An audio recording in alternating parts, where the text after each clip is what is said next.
Bakit ba ganun?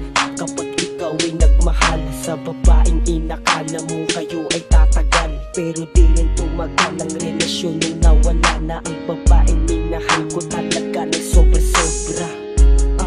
Parang ang hirap ibanggit. Para sa akin lahat ang nangyari sa ginawa mo sa akin ay masakit. Grabe, ang lupit no kapag ikay niloko ng taong minahal mo at pinagkatiwala mong di magbabago. Pero nagbago at biglang nagbago lahat ang pagmamahal mo na inalay sa akin noon. At kaya naman sa ngayon ay pinipilit ko nang sinasana ang aking sarili upang ikay makalimutan ng matagal na ang lahat ng pananakit na idinulot mo sa aking damdamin. Hanggang ngayon di matanggal at ngayon ay wala ka na, di ko malaman kung bakit mo sa akin ito nagawa. Ang ipagpalit mo ako sa iba, yun ang masakit, di nakakatuwa. Kaya paalam na magsama kayo, alam ko naman di na ako. Dahil kung mahal mo ako, siguradong hindi mo sa akin gagawin to.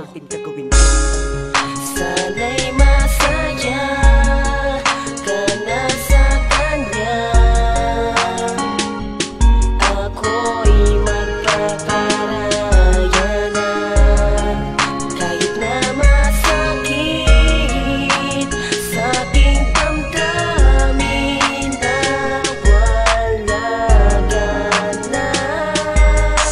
Ngayon alam ko na kung ba't ako nagkaganto, dahil sa panggagago mo ay natauwan na ako. Kaya malabo nang ulitin ang dating nakaraan. Dapat na nga bang kalimutan ka at pakawalan? Kahit mahirap man isipin na di ka makakasama sa aking buhay, masasabi ko nang madama mo sana na minsan naaalala ko ang mga naiwanan nating dalawa. Sabay mga alok sa kaibigan ng inuman, sabay matitikman ko ang pait at dun ko na nilalabas ang galit na sobrang sakit sa aking damdamin. Iniisip ko kung bakit ganto nung simula nang nag-break tayo, ang dami ng gumulo sa buhay ko. Kaya ngayon wala nang ganang magmahal, nagising na ako sa katotohanan. Di ko inasahan na mag-iiba't mawawala na lamang ang lahat dahil sa'yo. At bakit sa'kin ay di ka naging tapat.